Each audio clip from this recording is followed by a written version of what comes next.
ಅನ್ನಂ ಬ್ರಹ್ಮ ಈ ಕುರಿತಾದ ಪ್ರವಚನ ಸರಣಿಯ ಮುಂದುವರಿಕೆ.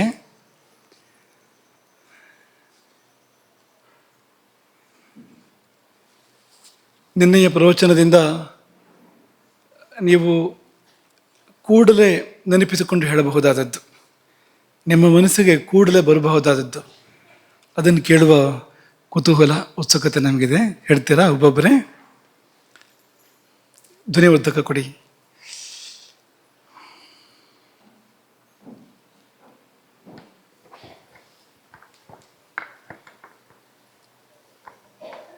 ಧಾತುಗಳನ್ನು ಸಾಮ್ಯಾವಸ್ಥೆಗೆ ತರುವುದೇ ಚಿಕಿತ್ಸೆ.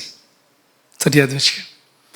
ಧಾತು ಸಾಮ್ಯಾಪಾದನ ಅದೇ ಚಿಕಿತ್ಸೆ. ಧಾತು ಸಾಮ್ಯವೇ ಚಿಕಿತ್ಸೆ ಅನ್ನೋ ಮಟ್ಟಿಗೆ ಅದನ್ನು ಹೇಳಿದ್ದಾರೆ.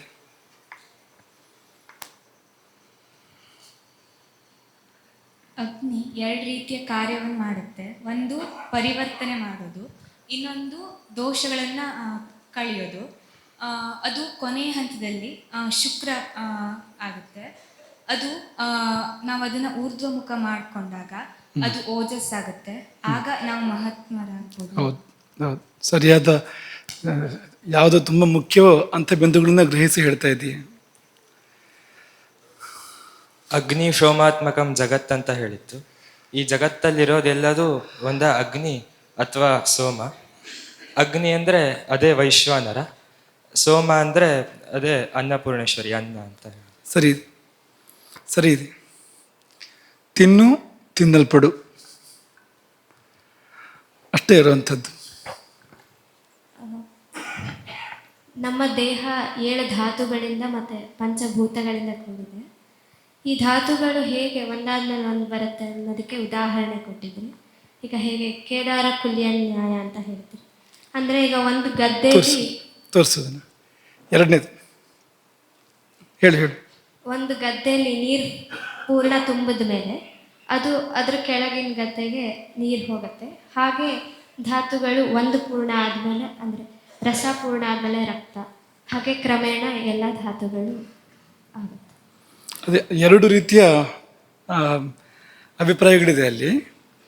ಒಂದು ಕ್ಷೀರ ದಧಿನ್ಯಾಯ ಅಂತ ಹೇಳ್ತಾರೆ, ಅದು ತೋರಿಸು. ಕ್ಷೀರ ದಧಿನ್ಯಾಯ ಅಂದರೆ ಹಾಲೇ ಮೊಸರಾಯಿತು, ಮೊಸರು ಬೆಣ್ಣೆ ಆಯಿತು, ಬೆಣ್ಣೆ ತುಪ್ಪ ಆಯಿತು. ಹಾಗೆ ಧಾತುಗಳು ಮತ್ತೊಂದು ಧಾತುವಾಗಿ ಪರಿವರ್ತನೆ ಹೊಂದ್ತವೆ. ರಸವೇ ರಕ್ತವಾಯಿತು, ರಕ್ತವೇ ಮಾಂಸವಾಯಿತು, ಹಾಗೆ ಮುಂದಕ್ಕೆ ಅಂತ. ಅದೊಂದು ಬಗೆಯ ವಿಚಾರ ಸರಣಿ. ಇನ್ನೊಂದು, ಈ ರಸವು ಪ್ರವಹಿಸುತ್ತದೆ ಅಂತ.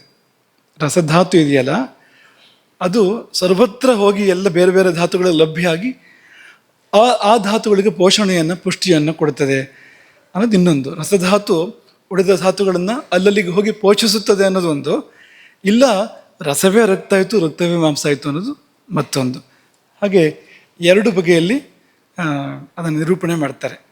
ಸರಿ ಇದೆ. ಕೇದಾರಿ ಕುಲ್ಯ ನ್ಯಾಯ. ನಮ್ಮ ಶರೀರವನ್ನು ಸಪ್ತಧಾತುಗಳು ಆವರಿಸಿದೆ. ಆವರಿಸೋದಲ್ಲ, ಅದೇ ಇದು ಅಂತ. ಶರೀರ ಅಂದರೆ ಸಪ್ತಧಾತುಗಳನ್ನು ಬಿಟ್ಟು ಬೇರೆ ಏನೂ ಇಲ್ಲ. ಈಗ ಆವರಿಸೋದು ಅಂದ್ರೆ ಏನು? ಮೇಲಿಂದ ಬಂದು ಮುಸುಕೋದು ಅಂತ. ಹಾಗಲ್ಲ ಅದು. ಚರ್ಮ ಅದೊಂದು ಉಪಧಾತು. ಒಳಗೆ ಹೊಕ್ಕರೆ ಅಲ್ಲಿ ಮೂಳೆ ಇರ್ಬೋದು, ಮಾಂಸ ಇರ್ಬೋದು, ರಕ್ತ ಇರ್ಬೋದು, ಕೊಬ್ಬಿರ್ಬೋದು, ಅದೆಲ್ಲವೂ ಕೂಡ ಧಾತುಗಳು. ಅದೇ ಶರೀರ. ಹಾಗಾಗಿ ಸಪ್ತಧಾತುಗಳೇ ಶರೀರ. ಸಪ್ತಧಾತುಗಳು ಶರೀರನ ಆವರಿಸುತ್ತೆ ಅಂತ ಅಂದ್ಕೊಳ್ಬೇಡ. ಸಪ್ತಧಾತುಗಳೇ ಶರೀರ. ಅಗ್ನಿಗೆ 2 ಗುಣಗಳಿದೆ. ಒಂದು ಅದು ಒಂದನ್ನು ರೂಪಾಂತರ ಮಾಡುತ್ತೆ, ಬದಲಾಯಿಸುತ್ತೆ. ಮತ್ತೊಂದು ದೋಷವನ್ನು ತೆಗೆಯುತ್ತೆ. ಹೌದು ಹೌದು. ಈಗ ಎಲ್ಲಿಯೇ ಶರೀರದಲ್ಲಿ ರೂಪ ಪರಿವರ್ತನೆ ಕಂಡು ಬರುತ್ತೆ ಅಂದರೆ ಅದ್ರ ಹಿಂದೆ ಅಗ್ನಿ ಇದೆ ಅಂತ ಅರ್ಥ. ಬೆಳವಣಿಗೆ ಕಂಡು ಬರುತ್ತೆ ಅಂದರೆ ಅದ್ರ ಹಿಂದೆ, ಬೆಳೀತಾ ಇದೆ ಅಂದರೆ ಅದ್ರ ಹಿಂದೆ ಜಲ ಇದೆ ಅಂತ ಅರ್ಥ. ಜಲಕ್ಕೆ ಬೆಳೆಸುವ ಸ್ವಭಾವ. ಅಗ್ನಿಗೆ ಬೆಳೆಸುವ ಸ್ವಭಾವವಿಲ್ಲ, ಅದು ಸುಡುತ್ತೆ. ಅದು ಸುಟ್ಟು ಚಿಕ್ಕದು ಮಾಡುತ್ತೆ. ಎಷ್ಟೋ ಬಾರಿ ರೂಪಾಂತರವನ್ನು, ದೋಷಗಳನ್ನು ಪರಿಹಾರ ಮಾಡುತ್ತೆ. ಆ ಸುಡುವಾಗ ದೋಷಗಳನ್ನು ಮುಖ್ಯವಾಗಿ ಸುಡುತ್ತೆ. ಅದು ಸರಿಯಾಗಿದ್ದರೆ, ಅಗ್ನಿ ಇರಬೇಕಾದಂತೆ ಇದ್ದರೆ ದೋಷಗಳನ್ನ ಸುಡುತ್ತೆ ಅದು. ಗುಣಗಳನ್ನು ಇಡತ್ತೆ, ಸುಡತ್ತೆ, ಇಡತ್ತೆ, ಎರಡೂ ಮಾಡುತ್ತೆ ಅದು. ಹಾಗೆ ಮಾಡಿದಾಗ ಒಂದು ಬೇರೊಂದು ರೂಪ ಬರುತ್ತೆ. ಈಗ ನಾವೇ ಎಷ್ಟೋ ದೋಷಗಳಿಂದ ಕೂಡಿರುತ್ತೇವೆ ಅಂತ ಅಂದ್ಕೊಳ್ಳಿ, ಆಗೊಂದು ರೂಪ ಬೇರೆ ಇರುತ್ತೆ ಅಲ್ವಾ. ಆ ದೋಷಗಳನ್ನೆಲ್ಲ ಕಳ್ಕೊಂಡು ಒಳ್ಳೆಯವರಾಗ್ತೀವಿ, ಆಗೊಂದು ರೂಪ ಬೇರೆ ಬರುತ್ತೆ. ಮೊದಲಿನ ರೂಪ ಢಾಕು ಥರ ಇರುತ್ತೆ ಅಂತ ಅಂದ್ಕೊಳ್ಳಿ ನೀವು, ಆ ರೂಪ ಢಾಕು ಲಕ್ಷಣಗಳನ್ನೆಲ್ಲ ನೀವು ಕಲ್ಪನೆ ಮಾಡ್ಕೊಳ್ಳಿ, ಹಾಗಿರುತ್ತೆ ಅದು. ಎರಡನೇ ರೂಪ ಸೌಮ್ಯ ರೂಪ, ಮನೋಜ್ಞವಾಗಿರುವಂಥ ರೂಪ. ಆ ರೂಪ ಬರಲೇಬೇಕು, ಯಾಕೆಂದರೆ ಅಂತರಂಗಕ್ಕೆ ತಕ್ಕಂಥ ಬಹಿರಂಗ ಬದಲಾಗತ್ತೆ. ಅದರ ಪ್ರತಿಬಿಂಬ ಬಹಿರಂಗ ಅನ್ನುವಂಥದ್ದು. ಅಂತರಂಗ ಚೆನ್ನಾದರೆ ಬಹಿರಂಗವೂ ಚೆನ್ನಾಗಲೇಬೇಕಲ್ವಾ. ರಾಕ್ಷಸರಿಗೆ ಆ ರೂಪ ಯಾಕೆ ಬಂತು ಅಂದರೆ ಮನಸ್ಸು ಹಾಗಿದೆ, ತಲೆಮಾರುಗಳಿಂದ ಹಾಗೆ ಬೆಳೆದು ತಕ್ಕಂಥ ರೂಪವೇ ಬಂತು, ಹಾಗಾಗುವಂಥದ್ದು. ಹಾಗಾಗಿ ಎರಡನ್ನೂ ಮಾಡುತ್ತೆ ಅಗ್ನಿ. ನಮ್ಮೊಳಗಿನ ಅಗ್ನಿ ರೂಪವನ್ನು ಬೇರೆ ಕೊಡುತ್ತೆ ಮತ್ತು ದೋಷವನ್ನು ಸುಡುತ್ತೆ, ದೋಷವನ್ನು ಸುಟ್ಟು ಬೇರೆ ರೂಪವನ್ನು ಕೊಡುತ್ತೆ. ಪಂಚಭೂತಗಳಿಗೂ ಒಂದೊಂದು ಅಗ್ನಿ ಇರುತ್ತೆ. ಅವು ಭೌಮ, ಆಪ್ಯ, ಆಗ್ನೇಯ, ವಾಯವ್ಯ, ಸನಾಭಸ. ಚಂದ ಹೇಳಿದೆ, ಸರಿಯಾಗಿ ಹೇಳಿದೆ. ಕೊನೆಯದು ನಾಭಸ. ಗಮನಿಸು, ನಾಲ್ಕು ಸರಿ ಇದೆ. ಭೌಮ, ಆಪ್ಯ, ಆಗ್ನೇಯ, ವಾಯವ್ಯ, ನಾಭಸ. ನಭಸ್ ಶಬ್ದದಿಂದ ನಾಭಸ ಶಬ್ದ ಬಂದಿದೆ. ಆಕಾಶದಲ್ಲಿ ಇರುವಂಥ ಅಗ್ನಿ, ನಮ್ಮೊಳಗಿನ ಆಕಾಶದಲ್ಲಿ ಇರುವಂಥ ಅಗ್ನಿ ನಾಭಸ. ರಸಾಸೃಕ್ ಮಾಂಸ ಮೇಧೋಸ್ತಿ ಮಜ್ಜಾ ಶುಕ್ರಾಣಿ ಧಾತವಃ. ಸರಿಯಾಗಿ ಹೇಳಿದೆ. ಸಪ್ತ ಧಾತುಗಳು ನಮ್ಮ ದೇಹವನ್ನು ಧಾರಣೆ ಮಾಡಿ. ಸರಿಯಾಗಿ ಹೇಳಿದೆ. ಧಾತು ಅಂದರೆ ಧಾರಣೆ ಮಾಡುವುದರಿಂದ ಧಾತು, ಅದು ಹೇಳಿದೆ. ರಸದಿಂದ ಶುರು ಮಾಡಿ ಶುಕ್ರದವರೆಗೆ ಹೇಳಿದೆ. ಶ್ಲೋಕವೂ ಸರಿಯಾಗಿ ಹೇಳಿದೆ. ಅಗ್ನಿಯೇ ಪಂಚಭೂತಗಳನ್ನು ಧಾತುವಾಗಿ ಮಾರ್ಪಾಡು ಮಾಡುತ್ತೆ. ಹಾಂ, ಪಂಚಭೂತಗಳು ಯಾವ್ಯಾವುದೋ ರೂಪದಲ್ಲಿ ಇದ್ವಲ್ವಾ ನಾವು ಸೇವನೆ ಮಾಡಬೇಕಾದ್ರೆ, ಅದು ರಸರಕ್ತ ಮಾಂಸ ಎಲ್ಲ ಆಗೋದು ಯಾವಾಗ ಅಂದರೆ ಅದೇ ರೂಪಾಂತರ ಮಾಡುತ್ತೆ ಅಗ್ನಿ ಅಂತ ಮಾತಾಡ್ಕೊಂಡ್ವಲ್ಲ. ನಾವು ತಿಂತಿದ್ದನ್ನು ಆ ರೂಪಕ್ಕೆ ಅಗ್ನಿಯ ತರುತ್ತೆ. ಸರಿಯಾಗಿದೆ. ಈ ದೇಹದ ಹೊರಗಿನ ಪಂಚಭೂತಗಳು ನಮ್ಮ ದೇಹದ ಒಳಗಿನ ಪಂಚಭೂತಗಳಿಗೆ ಪರಿವರ್ತನೆ ಆಗುವಾಗ ಅಗ್ನಿಯ ಪಾತ್ರ ದೊಡ್ಡದು. ಸರಿ ಇದೆ. ಅದನ್ನೇ ಇನ್ನೊಂದು ಭಾಷೆಯಲ್ಲಿ ಹೇಳಿದೆ ನೀನು. ಸರಿ ಇದೆ. ಅದು ಪಂಚಭೂತವೇ, ಇದು ಪಂಚಭೂತವೇ. ಈ ರೂಪ ಬೇರೆ, ಆ ರೂಪ ಬೇರೆ. ಆ ರೂಪದಿಂದ ಈ ರೂಪಕ್ಕೆ ತರುವಲ್ಲಿ ಮುಖ್ಯ ಪಾತ್ರ ಅಗ್ನಿಯದ್ದು ಅಂತ. ರಸವು ಪ್ರಿಯವನ್ನು ಉಂಟು ಮಾಡುತ್ತೆ. ರಕ್ತ ಜೀವನ, ಮಾಂಸ ಲೇಪನ, ಮೇಧಸ್ಸು ಸ್ನೇಹ, ಅಸ್ಥಿ ಧಾರಣೆ, ಮಜ್ಜೆ ಸ್ನೇಹದಿಂದ ತುಂಬಿಸುವುದು, ಶುಕ್ರ ಗರ್ಭೋತ್ಪಾದನೆ. ಶಬಾಷ್, ಇದು ಮೆಚ್ಚಲೇಬೇಕು ನೀನು. ಎಲ್ಲವನ್ನು ಆ ಧಾತುಗಳ ಶ್ರೇಷ್ಠ ಕಾರ್ಯ ಅಂತ ಏನು ಹೇಳ್ತಿದೆಯೋ, ಒಂದೊಂದು ಧಾತುವಿಗೂ ತುಂಬ ಕಾರ್ಯಗಳಿದೆ. ಆಯಾ ಧಾತುವಿನ ಶ್ರೇಷ್ಠ ಕಾರ್ಯವನ್ನು ಹೇಳ್ತಾ ಇದೀಯ ನೀನು. ಸರಿಯಾಗಿ ಹೇಳ್ತಾ ಇದೀಯ, ಕ್ರಮವಾಗಿ ಹೇಳ್ತಾ ಇದೀಯ, ನೋಡ್ದೆ ಹೇಳ್ತಾ ಇದೀಯ. ನಿನ್ನೆ ಪಾಠ ಮಾಡಿದ್ದೆ ನಿಮ್ಮತ್ತು ಹೇಳ್ತಾ ಇದ್ದೆ. ನಿಂಗೆ ಬೇರೆ ಕಡೆಯಲ್ಲೂ ಸಿಗೋದಿಲ್ಲ ಅದು. ಯಾರು ವೈದ್ಯರಲ್ಲೂ ಕೇಳಬೇಕು, ಆಯುರ್ವೇದ ವೈದ್ಯರಲ್ಲ ಹೊರತು ಬೇರೆ ಕಡೆ ಸಿಗೋದಿಲ್ಲ. ನೀವು ಹೇಳಿದೆ ಅಂದರೆ ಪಾಠ ಅಥವಾ ಪ್ರವಚನ ಸಾರ್ಥಕ ಅಂತಲೇ ಅರ್ಥ. ಅದಕ್ಕೆ ಜೀವನದಲ್ಲಿ ಪಂಚಾಗ್ನಿಯನ್ನು ಸರಿಯಾಗಿಟ್ಕೊಂಡ್ರೆ ಅದೇ ಒಂದು ತಪಸ್ಸು, ಅದೇ ಪಂಚಾಗ್ನಿ ತಪಸ್ಸು. ಬಾಹ್ಯವಾದ ಪಂಚಾಗ್ನಿ ತಪಸ್ಸು ಒಂದು, 4 ಕಡೆ ಅಗ್ನಿಯನ್ನು ಪ್ರತಿಷ್ಠಾಪನೆ ಮಾಡಿಕೊಂಡು ನಡುವೆ ಸೂರ್ಯನವಿಷ್ಟ ದೃಷ್ಟಿ, ಸೂರ್ಯನಲ್ಲಿಯೇ ದೃಷ್ಟಿಯನ್ನು ನೆಟ್ಟು ಮಾಡುವಂಥ ತಪಸ್ಸು ಬಾಹ್ಯವಾದ ಪಂಚಾಗ್ನಿ ತಪಸ್ಸು. ಒಳಗಿನ ಪಂಚ ಅಗ್ನಿಗಳು ಯಾವುದೆಲ್ಲ? 5 ಅಗ್ನಿಗಳು: ಪಾಚಕ, ರಂಜಕ, ಸಾಧಕ, ಆಲೋಚಕ, ಭ್ರಾಜಕ. 5 ಅಗ್ನಿಗಳು. ಈ 5 ಅಗ್ನಿಗಳನ್ನು ಸರಿಯಾಗಿ ಇಟ್ಕೊಂಡ್ರೆ ಅದೇ ನಿಜವಾದ ತಪಸ್ಸಾಗಕ್ಕೆ ಸಾಧ್ಯ ಇದೆ. ರಸಕ್ಕೂ ಮಾಂಸಕ್ಕೂ ಸಂಬಂಧವಿದೆ. ಹೇಗೆ? ರಸದ ಕಾರಕ ಚಂದ್ರ, ಚರ್ಮದ ಕಾರಕ ಬುಧ. ರಸಕ್ಕೂ ಚರ್ಮಕ್ಕೂ ಸಂಬಂಧ ಇದೆ. ರಸಕ್ಕೂ ಚರ್ಮಕ್ಕೂ ಸಂಬಂಧ ಇದೆ ಅಂತ ಹೇಳ್ಕೊಂಡು ಹೇಳು. ಸರಿ ಇದೆ ಹೇಳು. ರಸದ ಕಾರಕ ಚಂದ್ರ, ಚರ್ಮದ ಕಾರಕ ಬುಧ, ಚಂದ್ರನ ಮಗ ಚಂದ್ರನ ಮಗ ಬುಧ. ಸರಿ ಇದೆ ನೆನ್ಪಿಟ್ಕೊಂಡಿದ್ದೇನೆ ಅದನ್ನು. ಸರಿ ಇದೆ, ಖುಷಿ ಆಯ್ತು. ಸಮ ಅಂದ್ರೆ ಕೈಯಷ್ಟು ಉದ್ದ ಮೂಗಿರೋದು ಅಂತಲ್ಲ, ಅದ್ರ ಪ್ರಮಾಣ ಎಷ್ಟು ಇರಬೇಕು ಅಷ್ಟೇ. ಬೇಷ್ ಬೇಷ್ ಅಂದ್ರೆ ಬೇಷ್, ಭಾಳ ಖುಷಿ ಆಯಿತು. ಅಂಥ ಸಮಾನತೆ ಎಲ್ಲೂ ಇಲ್ಲ.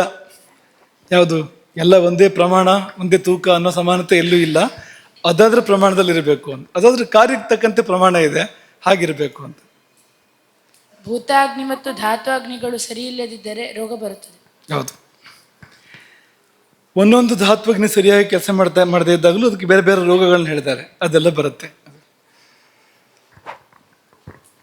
ಪಂಚಭೂತಾತ್ಮಕವಾದ ಆಹಾರವು ಪಂಚಭೂತಾತ್ಮಕವಾದ ನಮ್ಮ ದೇಹದಲ್ಲಿ ಸೇರಿ ಚೆನ್ನಾಗಿ ಪಾಕ ಆದಮೇಲೆ ಅವರವ್ರ ಗುಣಗಳನ್ನು ಹೆಚ್ಚು ಮಾಡುತ್ತೆ. ಈ ಭೂತಾಗ್ನಿಗಳು ಆಯಾ ಭೂತಗಳ ಗುಣಗಳನ್ನು ಕೊಡ್ತವೆ. ನಿನ್ನೆ ನಾವು ಚೂರೇ ಹೇಳಿದ್ವು ಅದನ್ನ.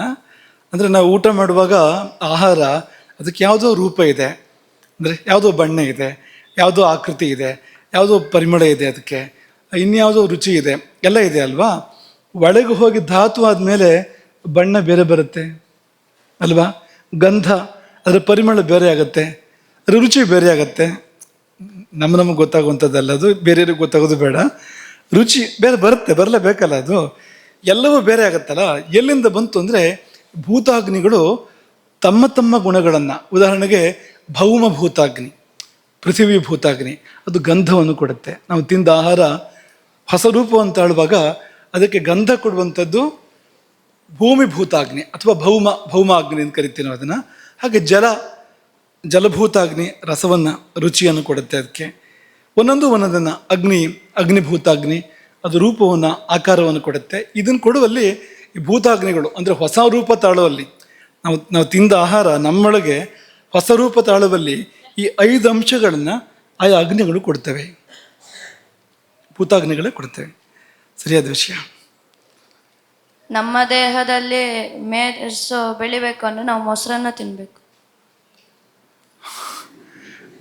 ಮೊಸರು ಒಂದು ಅಷ್ಟೇ, ಮೊಸರು ಮಾತ್ರ ಅಂತಲ್ಲ, ತುಂಬ ಇದೆ. ಅದು ಜಾಸ್ತಿ ತಿನ್ನೋಕೆ ಹೋಗಬೇಡ ಅನ್ನ. ಮೊಸರನ್ನು ತುಂಬ ಎತ್ತಿ ಹೇಳಿಲ್ಲ ಆಯುರ್ವೇದ. ಇದನ್ನೆಲ್ಲ ತಿನ್ನೋ ನಿತ್ಯ ಸೇವನೀಯ ಅಂತ ಅನ್ಬೇಕಾದ್ರೆ ಬೇರೆ ಈ ಗವ್ಯೋತ್ಪನ್ನಗಳನ್ನೆಲ್ಲ ಹೇಳುತ್ತೆ, ಹಾಲು ಅಥವಾ ಮಜ್ಜಿಗೆ, ತುಪ್ಪ ಇದನ್ನೆಲ್ಲ ಹೇಳುತ್ತೆ. ಮೊಸರನ್ನು ಎತ್ತಿ ಹೇಳಿಲ್ಲ. ಯೋಗದಲ್ಲಿ ಬೆಣ್ಣೆ ಇದೆ, ಯೋಗದಲ್ಲಿ. ಇಲ್ಲಿ ಮೊಸರನ್ನು ಅವರು ಹೇಳೋದಿಲ್ಲ, ಇವರು ಹೇಳೋದಿಲ್ಲ, ಯಾರೂ ತುಂಬ ಹೇಳೋದಿಲ್ಲ. ರುಚಿ ಅಂತ ಬಿಟ್ಟರೆ ನಿತ್ಯ ತುಂಬ ಪ್ರಮಾಣದಲ್ಲಿ ತಿನ್ನುವಂಥ ವಸ್ತು ಅಲ್ಲ ಅದು ಮೊಸರು ಅನ್ನುವಂಥದ್ದು.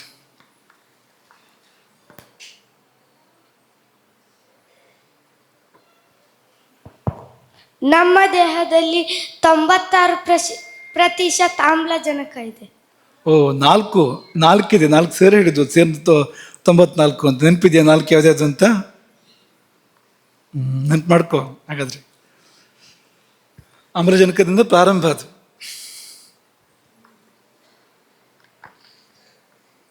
ನಮ್ಮ ದೇಹದ ಪ್ರತಿ ಭಾಗದಲ್ಲಿಯೂ ಅಗ್ನಿ ಇದೆ. ಹೌದು, ಸರ್ವತ್ರ ಅಗ್ನಿ ಇದೆ, ಒಳಗೆ ಹೊರಗೆ ಎಲ್ಲ ಕಡೆ ಅಗ್ನಿ ಇದೆ. ಅಗ್ನಿ ಇಲ್ಲದಿದ್ದರೆ ನಾವು ಬದುಕುವುದು ಕಷ್ಟ. ಇಲ್ಲ, ಕಷ್ಟಗಿಷ್ಟ ಏನೂ ಇಲ್ಲ, ಮುಗೀತು. ಶಾಂತಿ ಯಜ್ಞವು ಮ್ರಿಯತೆ. ಅಗ್ನಿ ಶಾಂತ ಆಯಿತು ಅಂದರೆ ಅಲ್ಲಿಗೆ ಮುಕ್ತಾಯ.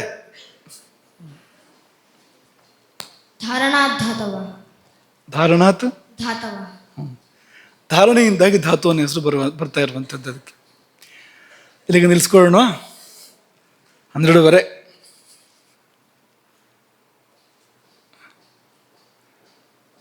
ಹೇಳು, ಅವನೊಬ್ಬನಿಗೆ ಕೊನೆಯಲ್ಲಿ ಹೇಳಿ.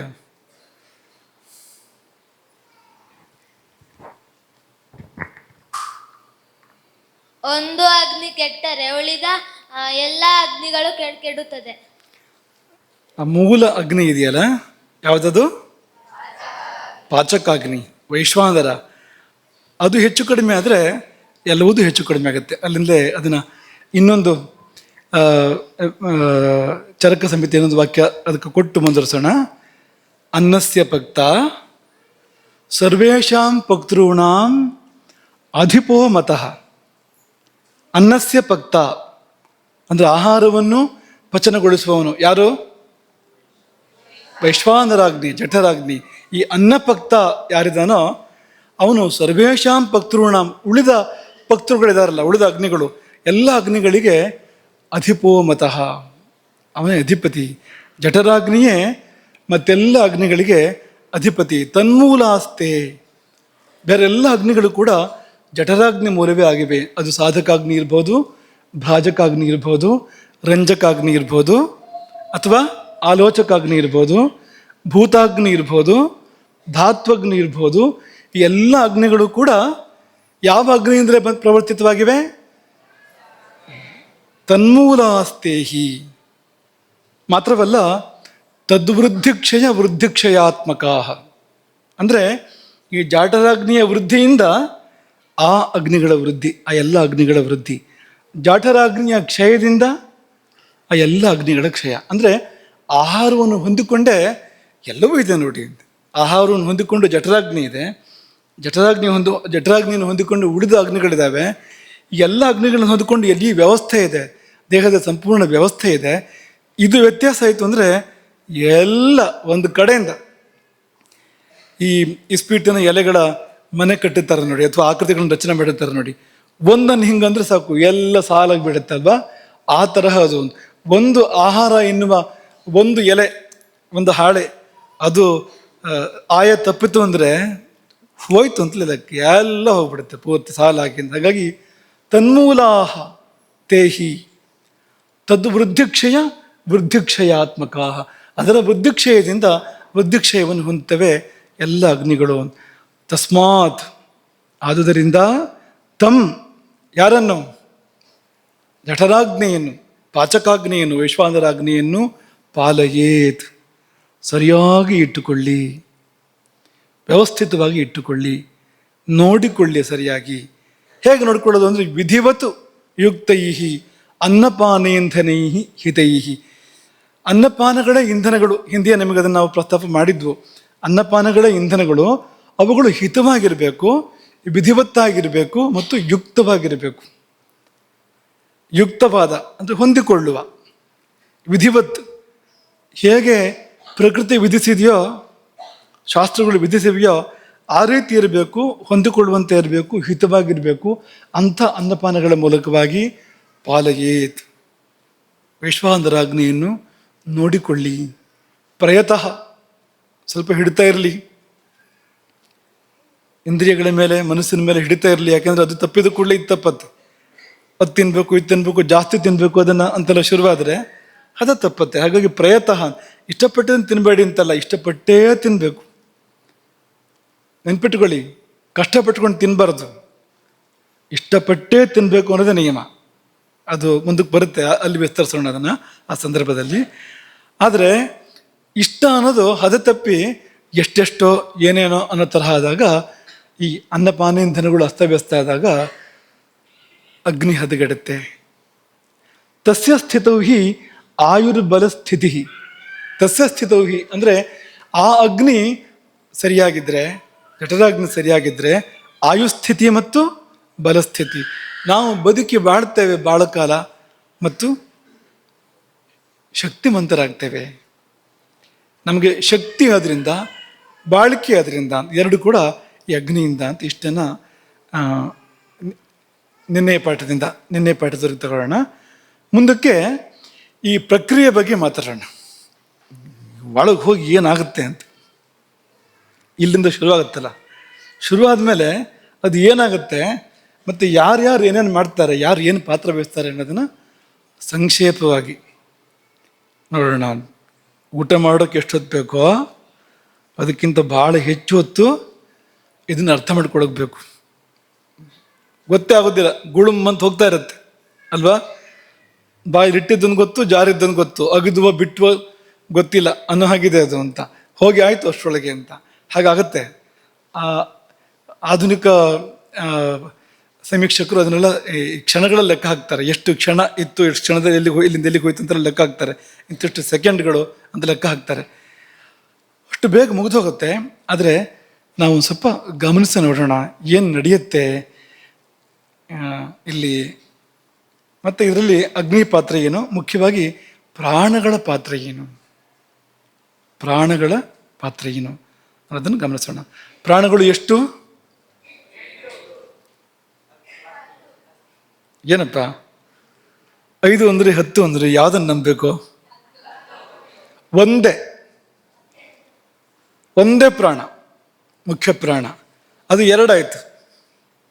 ಹೇಗೆ? ಪ್ರಾಣ ಮತ್ತು ಅಪಾನ ಅಂತ. ಅದು 5 ಆಯಿತು. ಪ್ರಾಣ, ಅಪಾನ, ವ್ಯಾನ, ಉದಾನ, ಸಮಾನ. ಅದೇ 10 ಆಯಿತು.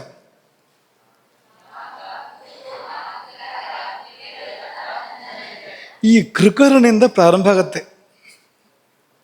ಯಾವುದು? ಈ ಊಟದ ಪ್ರಕ್ರಿಯೆ ಇದೆಯಲ್ಲ, ಊಟದ ಪ್ರಕ್ರಿಯೆ ಪ್ರಾರಂಭ ಆಗೋದು ಎಲ್ಲಿಂದ? ಕೃಕರ ನಾಗನಿಂದ ಪ್ರಾರಂಭ ಆಗೋದು. ಗರುಡ ಪುರಾಣ 15ನೇ ಅಧ್ಯಾಯ. ಉದ್ಗಾರೇ ನಾಗ ಆಖ್ಯಾತಃ ಕೂರ್ಮ ಉನ್ಮೀಲನೆ ಸ್ಮೃತಃ ಕೃಕರ ಕ್ಷುತ್ಕರೋ ಜ್ಞೇಯ.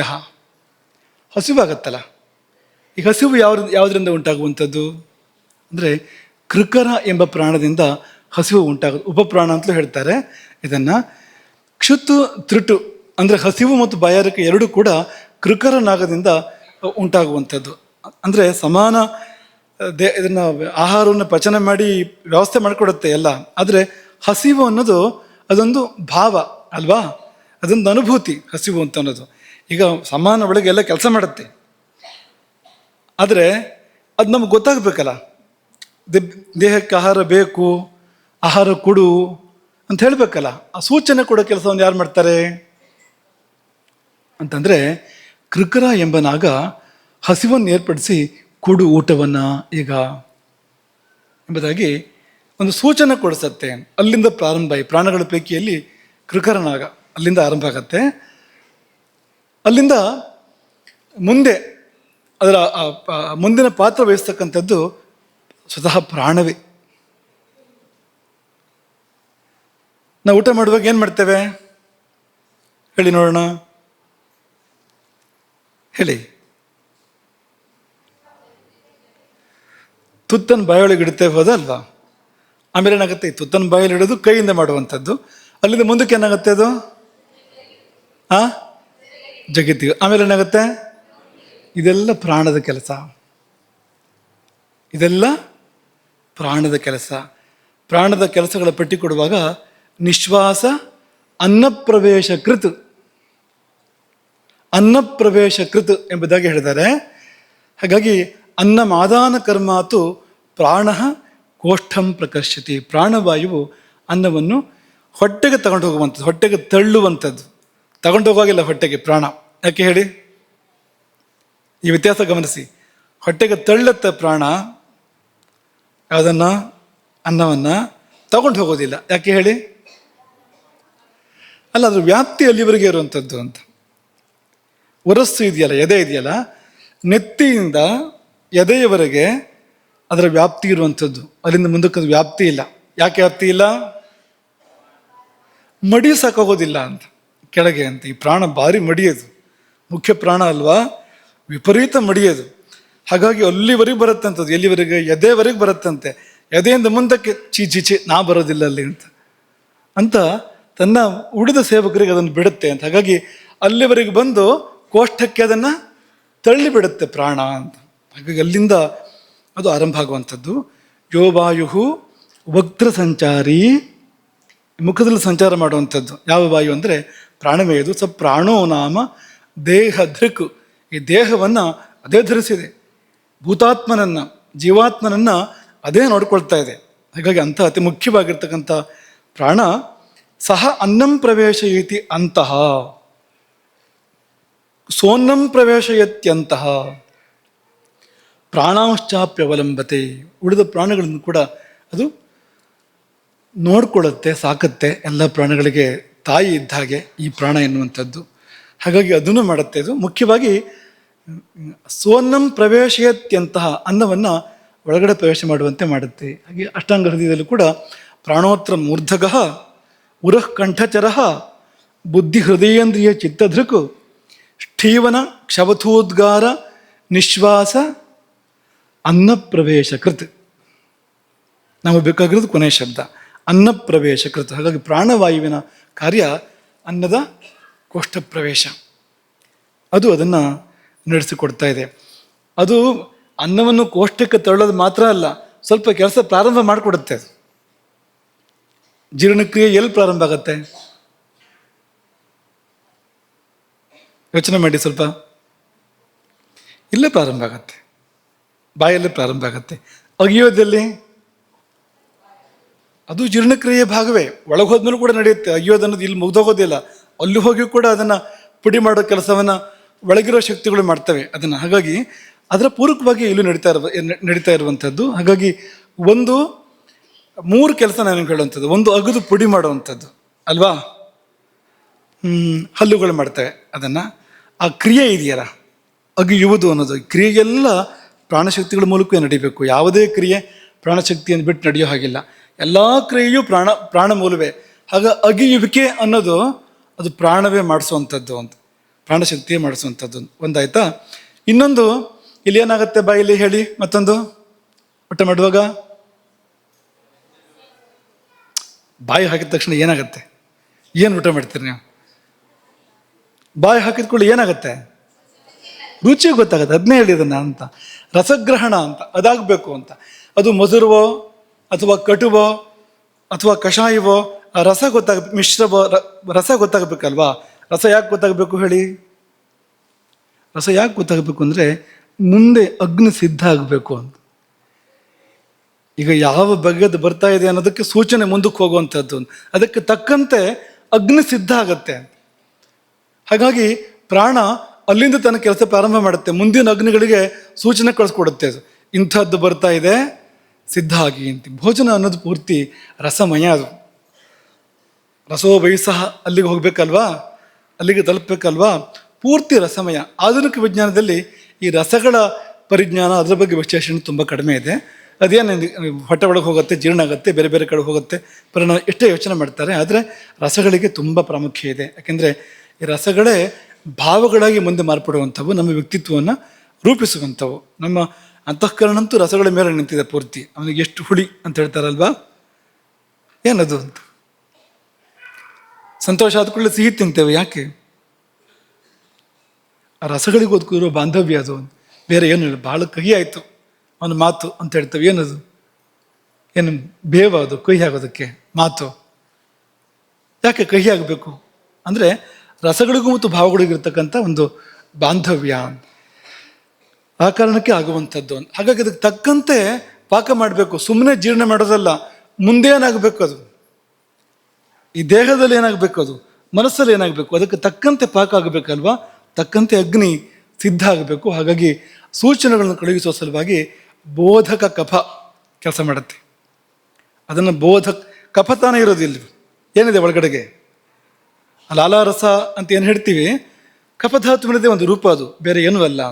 ಅದು ಬೋಧಕ ಕಫ ಅಂದರೆ ಏನಂದರೆ ಬೋಧವನ್ನು ಕೊಡುತ್ತೆ. ಇದು ಸಿಹಿಯೋ ಹುಳಿಯೋ ಉಪ್ಪೋ ಖಾರವೋ ಅನ್ನೋ ಬೋಧವನ್ನು ಅದು ಕೊಡುತ್ತೆ. ಅದರಿಂದಾಗಿ ಮುಂದಿನ ಸಿದ್ಧತೆಗಳಾಗುತ್ತೆ. ಅದು ಇನ್ನೊಂದು ಭಾಗ. ಅದು ಮತ್ತೊಂದು ಭಾಗ ಲಾಲಾರಸ ಮಿಶ್ರ ಆಗುವಂಥದ್ದು ಆಹಾರದಲ್ಲಿ. ಅದನ್ನು ಕ್ಲೇದನ ಅಂತ ಕರೀತಾರೆ.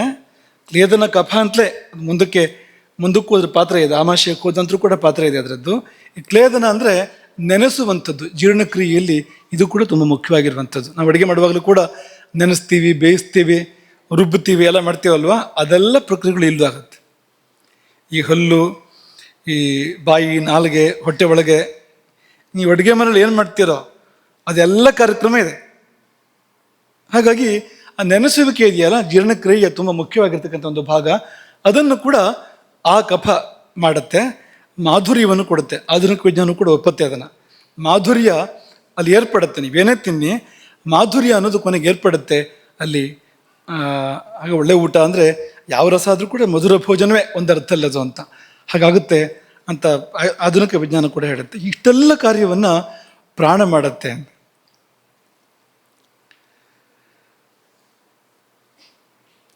ಚೆನ್ನಾಗಿ ಅಗಿದು ತಿನ್ನಬೇಕು ನಾವು ಅಲ್ವಾ, ಗುಳುಮನ್ನು ನುಂಗ್ಬಿಡ್ಬಾರ್ದು. ಯಾಕೆಂದರೆ ಒಳಗೆ ಕೆಲಸ ಜಾಸ್ತಿ ಆಗುತ್ತೆ, ಅಗ್ನಿ ಮೇಲೆ ಒತ್ತಡ ಬೀಳುತ್ತೆ ಒಳಗಡೆಗೆ. ನೀವು ಈ ಕೆಲಸನ ಅಲ್ಲಿಗೆ ಕೊಟ್ಬಿಟ್ರೆ ಅಗ್ನಿಗೆ ಭಾರ ಆಗತ್ತೆ. ಆದಷ್ಟು ಅಗ್ನಿಗೆ ಹಗುರ ಮಾಡಿಕೊಡ್ಬೇಕು. ಅಡುಗೆ ಮಾಡೋ ಪದ್ಧತಿ ಬಂದಿದ್ದೇ ಆ ಕಾರಣಕ್ಕೋಸ್ಕರವಾಗಿ, ಅಗ್ನಿಗೆ ಸಹಾಯ ಮಾಡಬೇಕು ಅಂತ. ಆ ಕಾರಣಕ್ಕೋಸ್ಕರವೇ ಅಡುಗೆ ಮಾಡೋ ಪದ್ಧತಿ ಬಂದಿದ್ದು. ಪ್ರಾಣಿಗಳು ಹಾಗೆ ತಿಂತವೆ, ಆದರೆ ಮನುಷ್ಯ ಅಡುಗೆ ಮಾಡ್ತಾನೆ. ಹಿನ್ನೆಲೆ ಇರುವಂಥದ್ದು ಇದು ಅಂತ. ಅಲ್ಲಿಂದಲೇ ಪಾಕ ಪ್ರಕ್ರಿಯೆ ಆರಂಭ ಆಗತ್ತೆ. 50 ಪಾಕಗಳು ಬರ್ತವೆ ಒಟ್ಟು. ಅಡುಗೆ ಮನೆಯಿಂದ ಶುರು ಮಾಡಿದರೆ ಒಟ್ಟು 50 ಬರುತ್ತೆ. ಹಾಗೆ ಹೇಳಿ. ಅಡುಗೆ ಮನೆಯಲ್ಲಿ 1ನೇದು, ಬಾಯಿಯಲ್ಲಿ 2ನೇದು, ಆಮೇಲೆ ಜಠರಾಗ್ನಿ ಇದೆಯಲ್ಲ ಅದು ಮಾಡುವಂಥದ್ದು 3ನೇದು, ಜೊತೆಗೆ 5 ಭೂತಾಗ್ನಿಗಳು ಕೆಲಸ ಮಾಡ್ತೇವೆ ಅಲ್ಲಿ, ಅವು ಜೀರ್ಣ ಮಾಡ್ತೇವೆ. 5 1 6 ಅಲ್ಲೇ ಆಗತ್ತೆ. ಎಲ್ಲಿ? ಜಠರದಲ್ಲಿ, ಜಠರಾಗ್ನಿಯ ಪರಿಸರದಲ್ಲಿ ಆಗುತ್ತೆ ಅದು. 6 ಆಯ್ತಾ? ಧಾತುಗಳಲ್ಲಿ ಆಗ್ತಾ ಹೋಗುತ್ತೆ. ಈ ರಸಧಾತುವಿನಲ್ಲಿ ಧಾತ್ವಗ್ನಿ ಪಾಕ ಮಾಡುತ್ತೆ, ಅದು 1. ಭೂತಾಗ್ನಿಗಳು 5 ಪಾಕ ಮಾಡುತ್ತೆ ಇಲ್ಲಿ ಪುನಃ ಅಲ್ಲಿ 6. ಒಂದೊಂದು ಧಾತುವಲ್ಲಿ ಏರ್ಪಡ್ತಾ ಹೋಗುತ್ತೆ ಇದು ಶುಕ್ರ ಧಾತುವಿನವರೆಗೆ. ಒಟ್ಟು ಎಷ್ಟು ಧಾತುಗಳಿದೆ? ಒಂದೊಂದು ಧಾತುವಿನಲ್ಲಿ 6 ಪಾಕಗಳು ಅಂದ್ರೆ ಎಷ್ಟಾಯ್ತು? 7 42. 42 ಅಲ್ಲೇ ಆಯ್ತು. ಜಠರಾಗ್ನಿಯಲ್ಲಿ 6 ಇದೆ, 48 ಆಯ್ತು. ಅಡುಗೆ ಮನೆಯದೊಂದು, ಬಾಯಲ್ಲೊಂದು, ಒಂದು 50 ಹಂತಗಳು ಅಂತ. ನೀವು ಅಡುಗೆ ಮನೆಯನ್ನು ಪ್ರಾರಂಭ ಮಾಡಿದರೆ ಅದು ಶುಕ್ರ ಧಾತುವಾಗಿ ಪರಿವರ್ತನೆ ಆಗುವಾಗ 50 ಹಂತಗಳು ಅಂತ, 50 ಸರ್ತಿ ಅಡುಗೆ ಆಗುತ್ತೆ ಅಂತ. ಈ ಪ್ರತಿಯೊಂದು ಕೂಡ ಪಾಕವೇ ಅಂತ. ಇಷ್ಟಾಗಿ ಆ ಶುಕ್ರ ಧಾತು ಸಿದ್ಧ ಆಗುವಂಥದ್ದು. ಆ ಒಂದೊಂದು ಧಾತುಗೂ ಕೂಡ ಇಷ್ಟು ಪ್ರಕ್ರಿಯೆ ನಡೆದು ಸಿದ್ಧ ಆಗುವಂಥದ್ದು ಅನ್ನೋದು ನಮ್ಮ ಮನಸ್ಸಲ್ಲಿ ಇಟ್ಕೊಳ್ಬೇಕು ಅಂತ. ಬರೀ ಸುಮ್ಮನೆ ಅಲ್ಲ ಊಟ ಮಾಡೋದು ಅಥವಾ ದೇಹ ನಿರ್ಮಾಣ ಆಗೋದು ಅಂದರೆ ಎಷ್ಟು ಕೆಲಸ ಇದೆ ನೋಡಿ. ಇದು ಪ್ರಾಣದ ಪಾಲಾಯಿತು. ಪ್ರಾಣ ಕೋಷ್ಠಕ್ಕೆ ತಳ್ಳುತ್ತಲ್ವಾ, ಎದೆವರೆಗೆ ಬರುತ್ತೆ, ಇಲ್ಲಿವರೆಗೆ ಬರುತ್ತೆ, ಅಲ್ಲಿಂದ ಕೋಷ್ಠಕ್ಕೆ ಅದನ್ನು ತಳ್ಳುತ್ತೆ ಪ್ರಾಣ. ಸ್ವೀಕಾರ ಮಾಡೋರು ಯಾರು ಅಲ್ಲಿ? ಇವರು ಕಳಿಸ್ಕೊಡ್ತಾರೆ. ಅಲ್ಲಿ ಸ್ವಾಗತ ಮಾಡೋರು ಯಾರು? ಸಮಾನವಾಯು. ಸಮಾನ ಅಗ್ನಿ ಸಮೀಪಸ್ಥ ಕೋಷ್ಠೇ ಚರತಿ ಸರ್ವತಃ. ಸಮಾನ ಅದರ ಸ್ಥಾನವೇ ಅದು. ಸಮಾನೋ ನಾಭಿಮಂಡಲೇ. ನಾಭಿಮಂಡಲವೇ, ನಾಭಿ ಅಲ್ಲ, ನಾಭಿಮಂಡಲ ಅದು ಸಮಾನದ ಸ್ಥಾನ. ಹಾಗಾಗಿ ಸಮಾನವು ಸ್ವೀಕಾರ ಮಾಡುತ್ತೆ, ಅದನ್ನು ಪ್ರಾಣ ಕೊಟ್ಟಿದ್ದನ್ನು ಸ್ವೀಕಾರ ಮಾಡುತ್ತೆ. ಮಾಡಿ ಏನು ಮಾಡುತ್ತೆ? ಅನ್ನಂ ಗೃಹಾತಿ, ಪಚತಿ, ವಿವೇಚಯತಿ, ಮುಂಚತಿ. ಅನ್ನವನ್ನು ಸ್ವೀಕರಿಸೋದು, ಪಾಕ ಮಾಡುವಂಥದ್ದು. ಸಮಾನ ಈ ಜಠರಾಗ್ನಿಯ ಜೊತೆ ಸೇರಿಕೊಂಡು ಪಾಕ ಮಾಡುವಂಥದ್ದು. ವಿವೇಚಯತಿ, ಸಾರ ಕಿಟ್ಟಗಳನ್ನು ಬೇರೆ ಮಾಡುವಂಥದ್ದು. ಮುಂಚತಿ, ಮುಂದಕ್ಕೆ ಕಳಿಸ್ಕೊಡ್ಬೇಕು. ಅದನ್ನು ಸಾರವನ್ನು ಮುಂದಕ್ಕೆ ಕಳಿಸ್ಕೊಡ್ಬೇಕು, ಕಿಟ್ಟವನ್ನು ಕೂಡ ಮುಂದಕ್ಕೆ ಕಳಿಸ್ಕೊಡ್ಬೇಕು. ಬೇರೆ ಬೇರೆ ಕಡೆ ಹೋಗ್ಬೇಕು ಎರಡು ಕೂಡ. ಹಾಗಾಗಿ ಅನ್ನಂ ಗೃಹಾತಿ ಪಚತಿ ವಿವೇಚಯತಿ ಮುಂಚತಿ, ಇಷ್ಟು ಕಾರ್ಯವನ್ನು ಕೂಡ ಸಮಾನ ವಾಯು ಅದು ಜಠರ ಪರಿಸರದಲ್ಲಿ ಇದ್ಕೊಂಡು ಮಾಡುತ್ತೆ. ಒಂದು ಚಿಕ್ಕ ಪ್ರಕ್ರಿಯೆಯನ್ನು ಹೇಳ್ತಾರೆ ಅಲ್ಲಿ. ತದ್ರವೈರ್ ಭಿನ್ನ ಸಂಘಾತಂ. ಈ ಏನು ಕೋಷ್ಠಕ್ಕೆ ಬಂದಿದ್ದ ಆಹಾರ ಅದು ದ್ರವದ ಕಾರಣದಿಂದಾಗಿ ಭಿನ್ನ ಸಂಘಾತಂ, ಶಿಥಿಲ ಆಗಿದೆ, ಸಡಿಲಾಗಿದೆ. ಅದು ಊಟ ಮಾಡುವಾಗ ಈಗ ಚಕ್ಕಲಿ ಅಂತ ಅನ್ಕೊಳ್ಳಿ, ಗಟ್ಟಿ ಇರುತ್ತಲ್ವಾ, ಆದರೆ ಒಳಗೆ ಹೋದಾಗ ಹಾಗಿರೋದಿಲ್ಲ. ಅದು ದ್ರವ ಸೇರ್ಕೊಡುತ್ತೆ, ಇಲ್ಲೇ ದ್ರವ ಸೇರ್ಕೊಡುತ್ತೆ, ಅಲ್ಲೂ ಪುನಃ ಸೇರ್ಕೊಡುತ್ತೆ ಒಳಗಡೆಗೆ.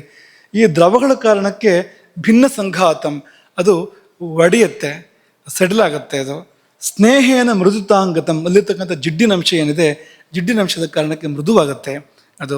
ಇಷ್ಟಾದ ಮೇಲೆ ಈ ಅಗ್ನಿಯನ್ನು ಸಮಾನ ಉರಿಸುತ್ತೆ. ಸಮಾನೇನ ಅವಧೂತಃ ಅಗ್ನಿ ಉದರ್ಯ ಪವನೋದ್ವಹ.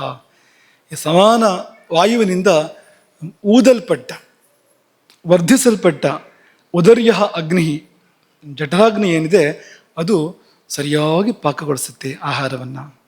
ಆಯುರ್ವಿವೃದ್ಧಯೇ, ಆಯುಸ್ಸು ಹೆಚ್ಚಾಗಲಿ ಅಂತ ಸಂಕಲ್ಪ ಮಾಡಿಕೊಂಡು, ಬದುಕಿ ಬಾಳಲಿ ಇವನು ಅಂತ ಸಂಕಲ್ಪ ಮಾಡಿಕೊಂಡು ಆ ಜಠರಾಗ್ನಿ ಸರಿಯಾಗಿ ಜೀರ್ಣ ಮಾಡುತ್ತೆ. ಯಾವಾಗ ಅಂದರೆ ಕಾಲೇ ಭುಕ್ತಂ, ಸಮಂ ಭುಕ್ತಂ, ಸಮ್ಯಕ್ ಭುಕ್ತಂ, ಇಷ್ಟು ಆಗಿರ್ಬೇಕದು. ಅದು ಕಾಲೇ ಭುಕ್ತವಾಗಿದ್ದರೆ ಕಾಲ ಸಹಕಾರ ಇರಬೇಕಲ್ಲಿ. ಹಾಗೆ ಸಮಂ ಭುಕ್ತಂ, ವಿಷಮ ಆಗಿ ಭೋಜನ ಮಾಡಿರಬಾರದು. ಕಡಿಮೆಯೂ ಅಲ್ಲ ಹೆಚ್ಚು ಅಲ್ಲ, ಎಷ್ಟು ಬೇಕೋ ಅಷ್ಟು ಭೋಜನ ಮಾಡಿರಬೇಕು. ಸಮ್ಯಕ್ ಭುಕ್ತಂ, ಸರಿಯಾಗಿ ಊಟ ಮಾಡಿರಬೇಕು. ಮುಂದಕ್ಕೆ ಬರುತ್ತೆ ಅದು ಹೇಗೆ ಅಂತ. ಹೀಗೆಲ್ಲ ಭುಕ್ತವಾಗಿದ್ದರೆ, ಹೀಗೆ ಊಟ ಮಾಡಿದರೆ ಆಯುರ್ವಿವೃದ್ಧಯೇ, ಆಯುಸ್ ಹೆಚ್ಚಾಗಲಿ ಅಂತ ಹರಸಿ ಇದು ಅದನ್ನು ಪಚನ ಮಾಡುತ್ತೆ.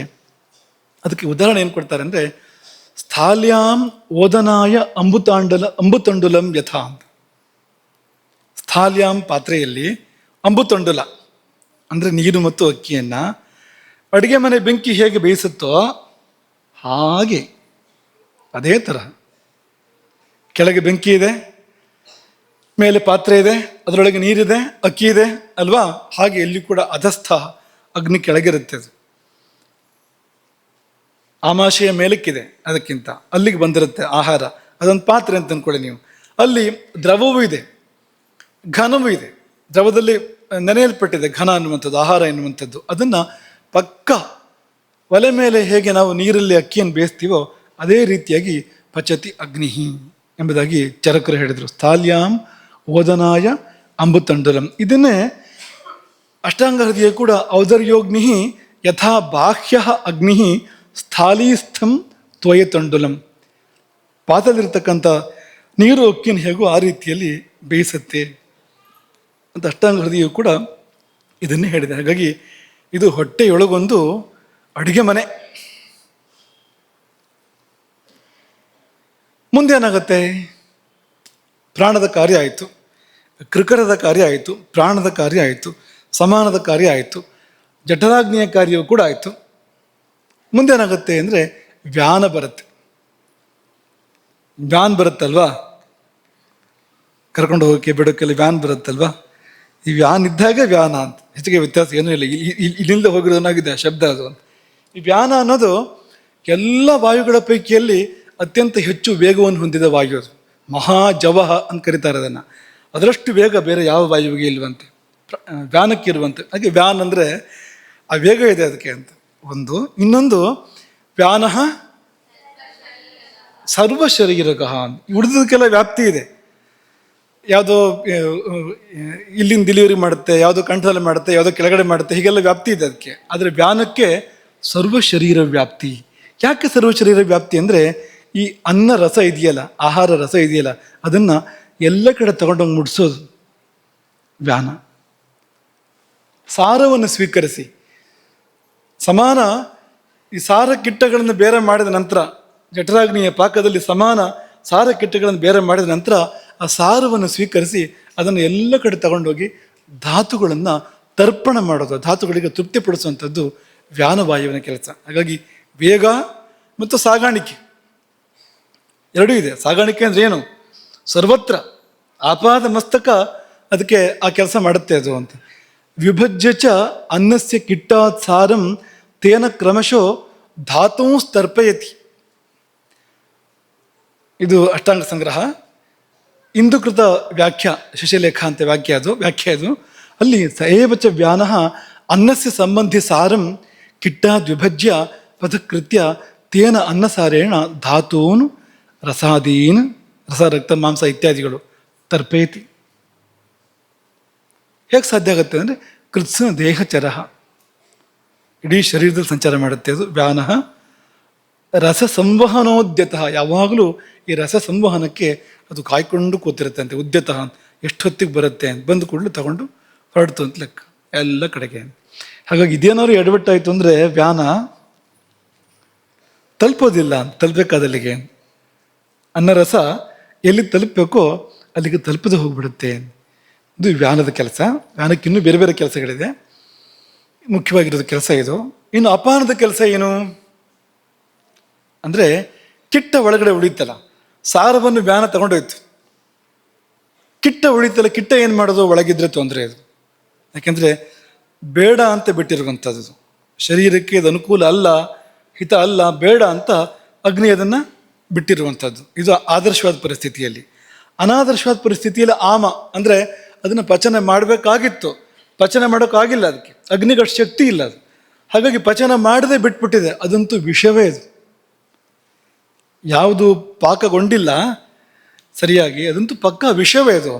ಅದು ಒಳಗಿರಬಾರ್ದು. ಆದ ಕಾರಣಕ್ಕೂ ಅದನ್ನು ಹೊರಗೆ ಹಾಕಬೇಕು. ಆ ಕಾರ್ಯವನ್ನು ಅಪಾನ ಮಾಡುತ್ತೆ. ಅಪಾನದ ವ್ಯಾಪ್ತಿ ಕೂಡ ಕೆಳಗೆ ಬಂತು. ಹಾಗಾಗಿ ಏನನ್ನೇ ಕೆಳಮುಖವಾಗಿ ಹೊರ ಹಾಕೋದಿದ್ರೂ ಅದು ಅಪಾನವೇ ಮಾಡಬೇಕು. ಅದರ ಗತಿ ಅಧೋಮುಖ, ಅಪಾನದ ಗತಿ ಅಧೋಮುಖ. ಹಾಗಾಗಿ ಆ ಕಾರ್ಯವನ್ನು ಬೇರೆ ಯಾರೂ ಮಾಡೋಕ್ಕಾಗೋದಿಲ್ಲ. ಆ ಕಾರ್ಯವನ್ನು ಅಪಾನವೇ ಮಾಡಬೇಕು. ಅಪಾನಃ ಅಪಾನಗಃ ಶ್ರೋಣಿ ಬಸ್ತಿ ಮೇಢ್ರ ಊರು ಗೋಚರ. ಏನೆಲ್ಲ ಹೊರಗೆ ಹಾಕತ್ತೆ ಅಂದರೆ ಶುಕ್ರ, ಆರ್ತವ, ಶಕೃತ್. ಶಕೃತ್ ಅಂದರೆ ಈ ದೇಹಮಲ, ಮೂತ್ರ, ಗರ್ಭ, ಪ್ರಸವ ಕೂಡ ಇದರಿಂದಲೇ, ಅಪಾನ ವಾಯುವಿನ ಕಾರಣದಿಂದಲೇ ಪ್ರಸವ ಏರ್ಪಡುವಂಥದ್ದು, ಇಲ್ಲದೆ ಪ್ರಸವ ಕೂಡ ಆಗೋದಿಲ್ಲ. ಹಾಗಾಗಿ ಇದೆಲ್ಲವನ್ನು ಕೂಡ ಅಪಾನ ವಾಯು ಏರ್ಪಡಿಸುತ್ತೆ. ಅಪಾನಃ ಕಾಲೇ ಕರ್ಷಿತ ಚಾಪ್ಯಥಃ, ಕೆಳಗೆ ಸೆಳೆಯುತ್ತೆ ಅಪಾನ. ಯಾವುದನ್ನ? ಅಂದರೆ ಕಿಟ್ಟವನ್ನ. ನೋಡಿ ಎಷ್ಟು ಚೆನ್ನಾಗಿದೆ ವ್ಯವಸ್ಥೆ. ಈಗ ಸಾರವನ್ನು ಸೆಳೆಯೋದಿಲ್ಲ ಅಪಾನ ಹೋಗಿ ಅಂತ. ಹಾಗೆ ಮಾಡಿದ್ರೆ ಏನಾಗ್ತಿತ್ತು ಆಲೋಚನೆ ಮಾಡಿ. ಈ ವ್ಯಾನ ಏನಾದರೂ ವಿಳಾಸ ತಪ್ಪಿ ಕಿಟ್ಟವನ್ನು ತಗೊಂಡು ಎಲ್ಲ ಕಡೆ ಹಂಚಿದ್ರೆ ಏನಾಗ್ತಿತ್ತು ಶರೀರದಲ್ಲಿ? ಆಲೋಚನೆ ಮಾಡಿ. ಹಾಗೆ ಅಪಾನ ಗೊಂದಲಾಗಿ ಏನೋ ಸ್ವಲ್ಪ ಹೆಚ್ಚು ಕಡಿಮೆ ಆಗಿ ರಾತ್ರಿ ನಿದ್ದೆ ಸರಿಯಾಗಿಲ್ಲ ಅಂತ ಕಾಣುತ್ತೆ, ಏನೋ ಸ್ವಲ್ಪ ಹೆಚ್ಚು ಕಡಿಮೆ ಆಗಿ ಅದು ಕಿಟ್ಟದ ಬದಲು ಸಾರ ತಗೊಂಡು ಹೊರಗೆ ಹಾಕಿ ಏನಾಗ್ತಿತ್ತು? ಒಂದು ಸಾರಿಯೂ ತಪ್ಪು ಮಾಡೋದಿಲ್ಲ ಇವು ಅಂತ. ಏನೊಂದು ಎಡವಟ್ಟಿಲ್ಲ ಇಲ್ಲಿ ಅಂತ, ಒಂದು ಚೂರು ವ್ಯತ್ಯಾಸ ಇಲ್ಲ. ತಮ್ಮ ತಮ್ಮ ಕೆಲಸವನ್ನು ಸರಿಯಾಗಿ ಮಾಡ್ತಾ ಬರ್ತಾ ಇರೋದ್ರಿಂದಲೇ ನಾವು ಬದುಕಿದ್ದೇವೆ, ಇಷ್ಟರ ಮಟ್ಟಿಗಿದ್ದೇವೆ. ನಾವು ಸ್ವಲ್ಪ ವ್ಯತ್ಯಾಸ ಆಗುತ್ತೆ, ಅದಕ್ಕೆ ನಾವು ಒದ್ದಾಡೋಗ್ತೇವೆ. ಸಣ್ಣ ಪುಟ್ಟ ಏರ್ಪೇರ್ ಆದರೆ ನಮಗೆ ಸಾಕಾಗುತ್ತೆ ತಡ್ಕೊಳ್ಳೋಕೆ. ನಾನು ಇನ್ನೇನಾದ್ರು ಅದ್ಲು ಬದಲು ಆಗಿಬಿಟ್ರೆ ಮುಗೀತು ಕತೆ ಅಂತ. ಆದರೆ ಮಾಡೋದೇ ಇಲ್ಲ ಹಾಗೆ. ಅವು ತುಂಬ ವ್ಯವಸ್ಥಿತವಾಗಿ ಅವು ಕೆಲಸ ಮಾಡ್ತವೆ. ಆಯಿತು, ಈ ಉದಾಹರಣಕ್ಕೆ ಪಾತ್ರವೇ ಇಲ್ವಾ? ಹಾಗಾದರೆ ಮುಗಿದೋಯ್ತಲ್ಲ, ವಿಲೇವಾರಿ ಕೂಡ ಆಗೋಯ್ತು. ಕಸ ಗುಡಿಸಿ ವ್ಯವಸ್ಥೆ ಸ್ವಚ್ಛ ಮಾಡಿ ಆಗೋಯ್ತು. ಅಡುಗೆ ಮುಗಿದಿದ್ದು ಮಾತ್ರ ಅಲ್ಲ, ಅಡುಗೆ ತಗೊಂಡೋಗಿ ಕೊಡಬೇಕಾದ್ರಲ್ಲಿ ಕೊಟ್ಟಾಯಿತು, ಸ್ವಚ್ಛ ಮಾಡಿ ಮುಗಿದೋಯ್ತು. ಮತ್ತು ಉದಾಹರಣಕ್ಕೆ ಏನು ಕೆಲಸ ಅಂದರೆ, ಉದಾಹರಣ ಫಲ ಕೊಡುತ್ತೆ. ಊರ್ಜಾ, ಬಲವರ್ಣ ಇದನ್ನೆಲ್ಲ ಕೊಡುತ್ತೆ ಅದು ಅಂತ. ಉಪಚಯ ಇದನ್ನೆಲ್ಲ ಕೊಡುತ್ತೆ. ಬಲವರ್ಣ ಅಧಿಕರ್ಮಚ ಅಂತ. ಈ ಊಟದಿಂದ ಏನಾಗಬೇಕು? ಆಹಾರದಿಂದ ಬಲ ಬರಬೇಕು, ಬಣ್ಣ ಬರಬೇಕು, ಊರ್ಜೆ ಬರಬೇಕು. ಇದೆಲ್ಲವನ್ನು ಕೂಡ ಕೊಡುವಂಥದ್ದು ಉದಾಹರಣ. ಕೊನೆಯ ಕೆಲಸವನ್ನು ಅದು ಮಾಡುತ್ತೆ, ಮುಖ್ಯವಾದ ಕೆಲಸ, ಕೊನೆಯ ಕೆಲಸವನ್ನು ಅದು ಮಾಡುತ್ತೆ. ಹೀಗೆ 5 ಪ್ರಾಣಗಳು ಕೆಲಸ ಮಾಡ್ತವೆ. ಉದಾಹರಣಕ್ಕೆ ಇನ್ನೂ ವ್ಯಾಪ್ತಿಯನ್ನು ಹೇಳ್ಬೋದು. ಅದನ್ನ ಹೇಳಬೇಕು ಅಂದರೆ ಇಲ್ಲಿ ಬೇರೆ ಕಡೆಯಿಂದ ಶುರು ಮಾಡಬೇಕಾಗತ್ತೆ. ನಮಗೆ ನಮ್ಮ ಉಪಾಧ್ಯಾಯರು ಹೇಳ್ತಾ ಇದ್ರು, ಶಂಕರನಾರಾಯಣ ಜಯಸರು ಹೇಳ್ತಾ ಇದ್ರು ನಮಗೆ, ಅದೇನೆಂದರೆ ಮಹಾಪ್ರಾಣವನ್ನು ಮಹಾಪ್ರಾಣವಾಗಿ ಉಚ್ಚಾರ ಮಾಡಿ ಅದರಿಂದ ಅಗ್ನಿ ವೃದ್ಧಿ ಆಗತ್ತೆ. ಮಹಾಪ್ರಾಣವನ್ನು ಮಹಾಪ್ರಾಣವಾಗಿ ಉಚ್ಚಾರ ಮಾಡಿ, ಫ ಛ ಠ ಹಾಗೆ ಉಚ್ಚಾರ ಮಾಡಿ. ಇದನ್ನು ಮಾಡಿದರೆ ಏನಾಗುತ್ತೆ ಅಂದರೆ ಅಗ್ನಿ ವೃದ್ಧಿ ಆಗತ್ತೆ ಅಂದಾಗ, ಇದು ಹೇಗೆ ಅಗ್ನಿ ವೃದ್ಧಿ ಆಗೋದು? ಬಾಯಲ್ಲಿ ನಾವು ಛ ಠ ಥ ಅಂತ ಹೇಳಿದರೆ ಹೊಟ್ಟೆಯಲ್ಲಿ ಅಗ್ನಿ ವೃದ್ಧಿ ಆಗೋದು ಹೇಗೆ ಅಂತ ಯೋಚನೆ ಮಾಡುವಂಥ ಸಂದರ್ಭ ಅದು. ಆದರೆ ಆಗತ್ತೆ. ನೀವು ಹೇಳಿ ನೋಡಿ, ನೀವು ಠ ಅನ್ನುವಾಗ ಒತ್ತಡ ಎಲ್ಲಿ ಬೀಳುತ್ತೆ ನೋಡಿ, ಛ ಎನ್ನುವಾಗ ಒತ್ತಡ ಎಲ್ಲಿ ಬೀಳುತ್ತೆ ನೋಡಿ, ಸರಿಯಾಗಿ ಗಮನಿಸಿ. ಈ ಮಹಾಪ್ರಾಣ ಅಕ್ಷರಗಳನ್ನು ಹೊಟ್ಟೆ ಮತ್ತು ಎದೆಯ ಸ್ನಾಯುಗಳನ್ನು ಸಂಕೋಚ ಮಾಡದೆ ಹೇಳೋಕ್ಕಾಗೋದಿಲ್ವ ಅಂತ. ಉಸಿರನ್ನು ಬಲವಾಗಿ ನೂಕಿ ಹೇಳಬೇಕು. ಮಹಾಪ್ರಾಣ ಅಂತ ಯಾಕೆ ಕರೀತಾರೆ ಅಂದರೆ ಉಸಿರನ್ನು ಬಲವಾಗಿ ನೂಕಬೇಕಾಗತ್ತೆ. ಮಾತ್ರ ಅಲ್ಲ, ಇಲ್ಲಿ ಸ್ನಾಯುಗಳ ಸಂಕೋಚ ಏರ್ಪಡುತ್ತೆ. ಮುಖ್ಯವಾಗಿ ನಾಭಿಯ ಪರಿಸರದಲ್ಲಿ ಸ್ನಾಯುಗಳ ಸಂಕೋಚ ಏರ್ಪಡುತ್ತೆ. ಆ ಸ್ನಾಯುಗಳ ಸಂಕೋಚ ಏರ್ಪಡ್ತಿದ್ದಾಗೇ ಅದು ಮಣಿಪುರ ಚಕ್ರಕ್ಕೊಂದು ಉತ್ತೇಜನ, ಅದು ಅಗ್ನಿಗೊಂದು ಉತ್ತೇಜನ. ಅಗ್ನಿಯನ್ನು ಒತ್ತುತ್ತಾ ಇದ್ದರೆ ಹೇಳುತ್ತೆ ಅದು.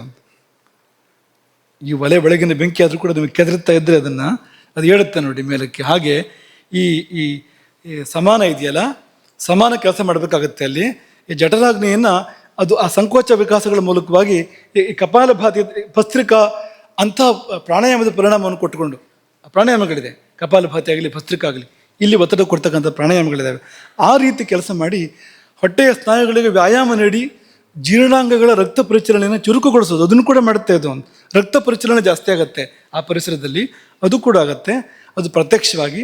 ಅಪ್ರತ್ಯಕ್ಷವಾಗಿ ಈ ಅಗ್ನಿಗೊಂದು ಚೋದನೆಯನ್ನು ಕೊಡ್ತಾ ಇರುತ್ತೆ ಅದು. ಹಾಗಾಗಿ ಠಾವನ್ನು ಠ ಅಂತಲೇ ಹೇಳಬೇಕು, ಶ್ರೇಷ್ಠ ಅಂತ ಹೇಳಬಾರದು, ಶ್ರೇಷ್ಠ ಅಂತಲೇ ಹೇಳಬೇಕು. ಕಫ ಕಫ ಅಂತ ಹೇಳಬಾರದು, ಕಫ. ಮತ್ತು ಪಿತ್ತ ಅಂತ ಹೇಳಬೇಡಿ, ಹಾಗೆ ಹೇಳ್ತಾರೆ ಕೆಲವರು, ಪಿತ್ತ ಅಂತ. ಪಿತ್ತ ಅಷ್ಟೇ. ಅದು ಅನಗತ್ಯವಾಗಿ ಅಗ್ನಿ ಜಾಗೃತಿ ಮಾಡಬಾರದು. ಇಲ್ಲಿ ಅಗತ್ಯ ಇದೆ, ಅಲ್ಲೇ ಮಾಡಿದರೆ ಸಾಕು. ಮಹಾಪ್ರಾಣಗಳು ಯಾವೆಲ್ಲ ಹೇಳ್ತೀರಾ? ಬೇಗ ಹೇಳಿ.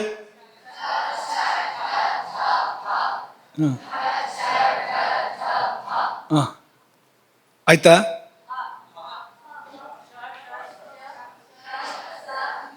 ಹಾಂ 4 ಇದೆ.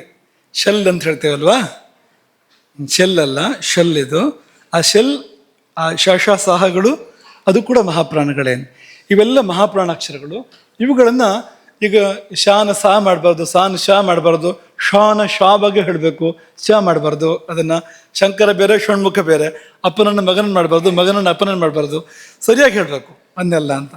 ಹಾಗೆ ಹೇಳಿದಾಗ ಆಗುವ ಅಪ್ರತ್ಯಕ್ಷ ಲಾಭ ಏನು ಅಂದರೆ ಅಗ್ನಿ ಜಾಗೃತಿ. ಅದೊಂದಾಯಿತು ಅಂದರೆ ಎಲ್ಲ ಸಮಸ್ಯೆಗಳ ಪರಿಹಾರ, ಸಮಸ್ತ ರೋಗಗಳ ಪರಿಹಾರ, ದೋಷಗಳ ಪರಿಹಾರ, ಆರೋಗ್ಯ ಪ್ರಾಪ್ತಿ, ಪಾಪ ಪರಿಹಾರ.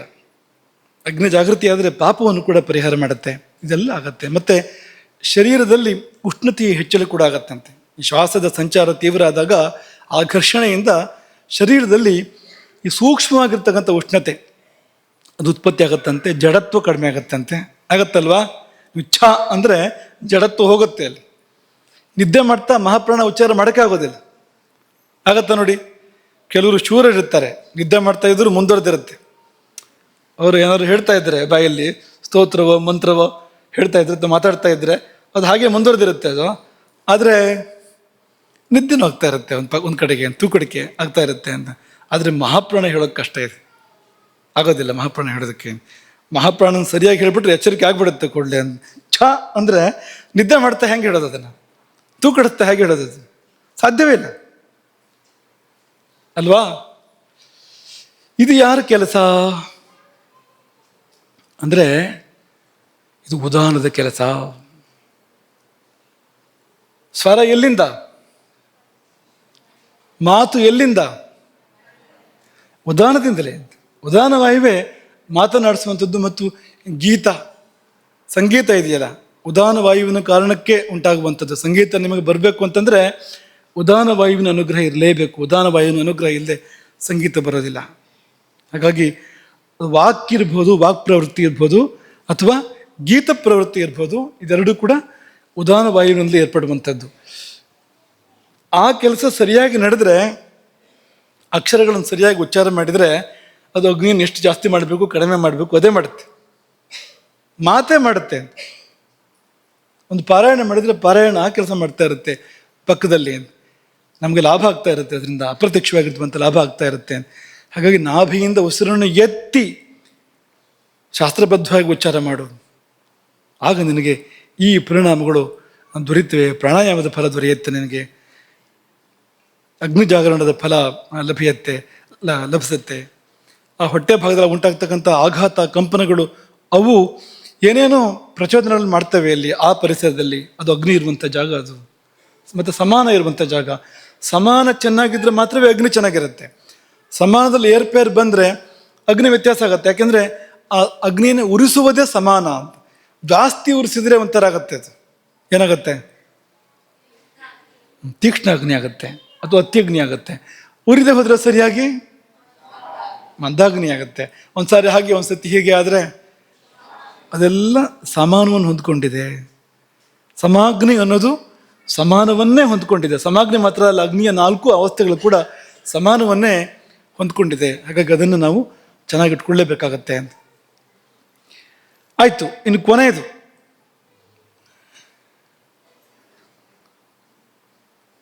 ಊಟ ಸಾಕು ಅಂತ ಯಾರು ಹೇಳೋರು? ಊಟ ಸಾಕು ಅಂತ ಹೇಳ್ಬೇಕಲ್ಲ, ಮಾಡಿದ್ದು ಶರೀರ ಹೇಳ್ಬೇಕಲ್ಲ ಊಟ ಸಾಕು ಅಂತ. ಯಾರು ಹೇಳೋದು ಅದನ್ನು? ನಾಗವೆಂಬ ಪ್ರಾಣ ಆ ಕಾರ್ಯವನ್ನು ಮಾಡುತ್ತೆ. ದಶಪ್ರಾಣಗಳ ಪೈಕಿಯಲ್ಲಿ ನಾಗವೆಂಬ ಪ್ರಾಣ ತುಂಬ ಮುಖ್ಯವಾದ ಕೆಲಸ ಮಾಡುತ್ತೆ. ಒಂದು ಸಣ್ಣ ಕೆಲಸ, ಏನಪ್ಪ ಇದು ಕೆಲಸ ಇಲ್ವೇಣ ಅಂತ ಅನ್ಸ್ಬಿಡುತ್ತೆ ನೋಡೋದಕ್ಕೆ, ಆದರೆ ಅದು ಮಾಡೋ ಕೆಲಸ ಅತ್ಯಂತ ಮುಖ್ಯವಾಗಿರುವಂಥದ್ದು.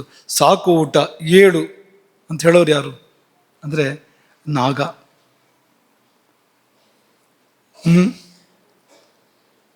ಅದು ಹಡೆ ಬಿಚ್ಚುತ್ತೆ ಅಷ್ಟೊತ್ತಿಗೆ.